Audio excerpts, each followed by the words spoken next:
নমস্কার বন্ধুরা।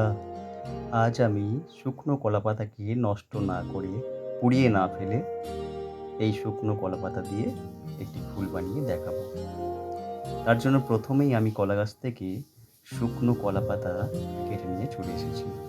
এরপর কলা গাছের মোটা পাতাটার যে মাঝখানে শক্ত অংশটা থাকে ওটা থেকে পাতাটাকে ভাগ করে নিচ্ছি। আস্তে আস্তে প্রত্যেকটা টুকরো করে নেব, কারণ কলাপাতা খুবই নরম, ছিঁড়তে গেলে এদিক ওদিক হয়ে যাবে। তাই সাইজ মতো একের পর এক কেটে নেব। অনেকগুলো পাতাকে একসাথে টুকরো করে নিয়ে তারপর একসাথে কাঁচি জ্বালাবো। একসাথে কাঁচি জ্বালালে কী হবে, আমি যে জিনিসটা তৈরি করতে চাইছি সেটা সম্পূর্ণভাবে প্রত্যেকটা সাইজ প্রায় সমমাপের হবে। তাই সব কটাকে একসাথে ধরে ঠিক এইভাবে কেটে নিলাম।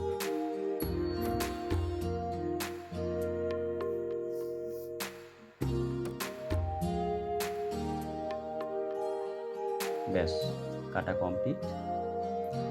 এরপর একটা কাগজকে, অর্থাৎ একটা মোটা কাগজকে গোল করে কেটে নিয়েছি। তার উপর আমি লাগিয়ে দিচ্ছি হট গ্লু। তারপর একের পর এক এই কাটা পাতাগুলোকে, অর্থাৎ বুঝতেই পারছেন এগুলোকে আমি পাপড়ি শেপ দিয়েছি। এই শুকনো কলা পাতার পাপড়িগুলোকে একের পর এক চিটিয়ে যাব। পুরো রাউন্ড শেপে একটার ওপর আরেকটু যাতে চেপে থাকে সেটা অবশ্যই খেয়াল রাখবো। ঠিক এইভাবে একের পর এক চিটিয়ে যাব।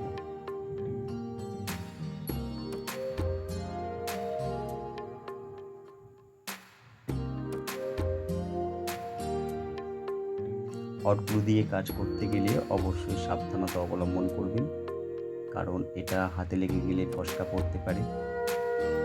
তাই অবশ্যই সাবধানতা অবলম্বন করে এই কাজের দিকে মনোযোগ দিয়ে কাজটা করতে হবে। পুরো রাউন্ড একের পর এক শুকনো পাতা, শুকনো কলা পাতার পাপড়ি চিটিয়ে দেওয়ার পর এর ওপর আরও একটা রাউন্ড দেব। এরপর যে রাউন্ডগুলো দেব সেই পাতাগুলো একটু ছোট করে কেটে নেওয়া হয়েছে, অর্থাৎ শুকনো কলা পাতাগুলো একটি ছোট মাপের পাপড়ি শেপ করে নিয়ে কেটে নেওয়া হয়েছে ভেতরের এই পাপড়ির রাউন্ডটা দেওয়ার জন্য।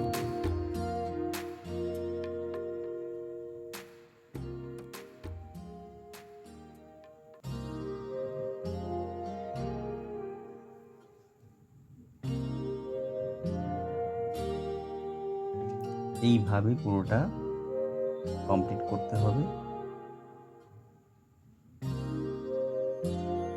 আস্তে আস্তে এটা একটা ফুলের আকার নিয়ে নিচ্ছে, আপনারা সেটা দেখতে পাচ্ছেন। এবং এই শুকনো কলা পাতাটার কালারটাও এত সুন্দর, পুরো দেখে মনে হচ্ছে যে এটাতে পুরো কালার করা হয়েছে, কিংবা মনে হচ্ছে পুরো এটা অরিজিনাল একটা ফুলের পাপড়ি শেপ হয়ে গেল। আমার পুরো রাউন্ড কমপ্লিট। এই যে এবার আরেকটা মোটা কাগজকে নিয়ে গোল শেপ করে নেব।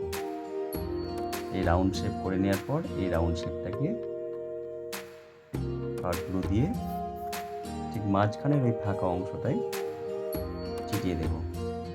চিটিয়ে দিলাম। এবার এটার ওপর একটু হট গ্লু দিচ্ছি। তারপর দিয়ে দিলাম, বলুন তো কি, মসুর ডাল। এই মসুর ডালের কালারটা এত সুন্দর, এটাকে এই পাপড়ি শেপের ওপরে, অর্থাৎ এই শুকনো কলা পাতার পাপড়ি শেপটার ওপরে দিলে পুরোপুরি একটা আলাদা লুকস আনছে। পুরো মনে হচ্ছে যেন এটা একটা রেণু, পরাগ রেণু, অর্থাৎ ফুলের মাঝখানে যেটা থাকে সেই পরাগ রেণুর জায়গাটা। কত সুন্দর হলো না? অপূর্ব একটা সুন্দর ফুল বানানো হয়ে গেল। এইভাবে আরও কয়েকটা ফুল বানিয়ে নেব ছোট বড় আকারের।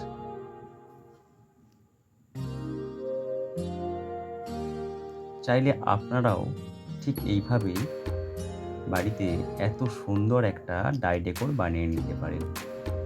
দেখুন, এটার জন্য সেরকমভাবে কোনো খরচই নেই, বাড়িতে থাকায় সমস্ত জিনিস দিয়ে তৈরি করা যায়। এই যে একের পর এক আমার ফুল তৈরি কমপ্লিট। আমি 6টা ফুল বানিয়েছি বিভিন্ন সাইজের। দেখুন কত সুন্দর একটা ফুল। এটা যে নকল সেটা বোঝাই যাচ্ছে না, একদম মনে হচ্ছে অরিজিনাল। এরপর আমি নিয়ে নিয়েছি একটা শুকনো গাছের ডাল। এই ডালটাতে আমি ক্যামেলসের অ্যাক্রিলিক কালার করে দেব।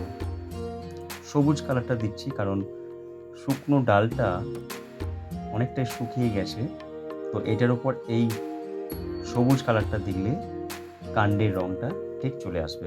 এরপর আমি হট গ্লু দিয়ে দিলাম শুকনো ডালের ডগাতে। যে সমস্ত ফাঁকা ডালগুলো রয়েছে তার মধ্যে একটা একটা করে ফুল আমি ছিটিয়ে দেব।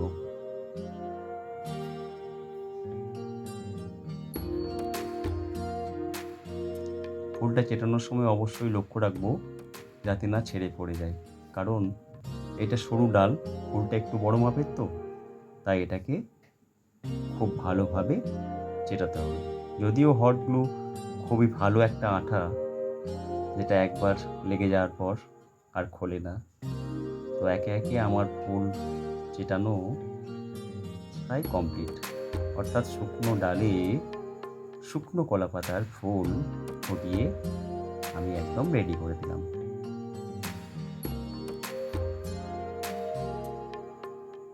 এরপর নিয়ে নিলাম রান্নাঘর থেকে তেজপাতা। এই গাছটার পাতা হিসাবে আমি মনে মনে ভেবেই নিলাম যে এই তেজপাতার থেকে ভালো পাতা আর কিছুই হতে পারে না। যেহেতু রান্নার জিনিস আমি আগেই ব্যবহার করছি, রান্নার সামগ্রী আমি আগেই নিয়েছি রান্নাঘর থেকে, এই যে মুসুর ডাল, তাই আমি মুসুর ডাল নিতে যাওয়ার সময়তেই এই তেজপাতাগুলোকে ভেবেই রেখেছিলাম যে নেব, তাই নিয়ে নিলাম। আস্তে আস্তে সমস্ত পাতাগুলো আমি লাগিয়ে দিচ্ছি। দেখুন বন্ধুরা, কত সহজে একটা সুন্দর ফুলের ডাল তৈরি করে ফেললাম।